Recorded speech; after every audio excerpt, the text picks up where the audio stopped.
নেশাজাতীয় দ্রব্য বিপণন ও ক্রয় বাংলাদেশের দণ্ডনীয় ও আইনগত অপরাধ। শুধুমাত্র বিনোদনের খোরাক জোগানোর উদ্দেশ্যেই এই ভিডিওটি ক্রিয়েট করা হয়েছে। আজকের এপিসোডে আমরা দেখব কিভাবে কাজু দিয়ে ভেন্টেজ বা কাজু মদ তৈরি করা হয়। প্রথমে কাজু বাদামগুলোকে হারভেস্টিং পদ্ধতিতে বাছাই প্রক্রিয়া সম্পন্ন করা হয়। এরপরে কাজুগুলোকে এক জায়গায় এনে জমা করা হয়। কাজুর বীজগুলোকে আলাদা করে কাজু ফ্যাক্টরিতে পাঠানো হয়, যেগুলো খেতে অনেক সুস্বাদু ও পুষ্টি সমৃদ্ধ, যা আমরা কাজু বাদাম নামেই চিনে থাকি এবং এগুলোকে আমরা বাজার থেকে সংগ্রহ করি। ভেন্টেজ তৈরিতে মূল উপাদান কাজুর খোসা। কাজুর খোসাগুলোকে এক জায়গায় স্তূপ করে পা দিয়ে থেতলে রস বের করা হয়। এই প্রসেস তারা সম্পন্ন করে সম্পূর্ণ পা দিয়ে। এতে কোনো মেশিনের ছোঁয়াও তারা লাগায় না। এটা ওয়ার্কারদের শত বছরের ঐতিহ্য বা ট্র্যাডিশন।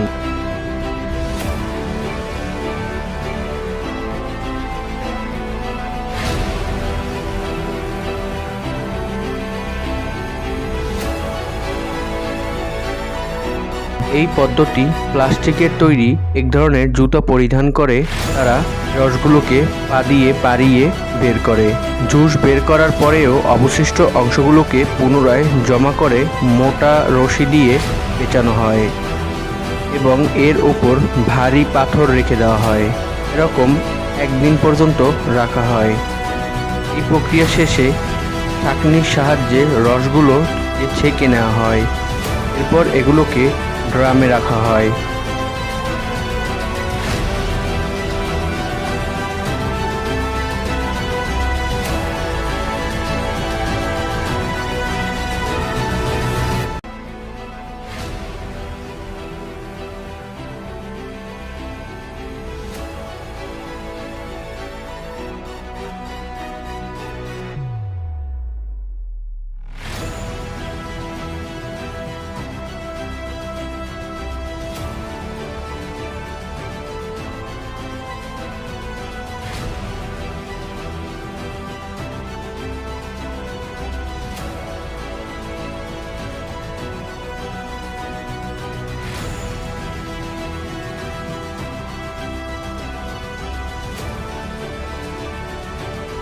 এই ড্রামের উপরে আবারও ছোট হাঁড়ি দিয়ে ঢেকে দিয়ে ফাঁকা জায়গাগুলোকে কাদার প্রলেপ দিয়ে আটকিয়ে দেওয়া হয়, যাতে কোনো প্রকার বাতাস বাইরে থেকে ভিতরে প্রবেশ করতে না পারে বা ভিতর থেকে বাইরে প্রবেশ করতে না পারে। মূলত এটা একটি চুলা, যেখান থেকে চুলায় জাল দেওয়া হয়।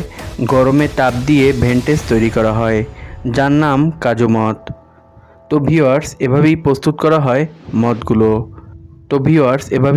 করা হয় ভেন্টেজ মদ।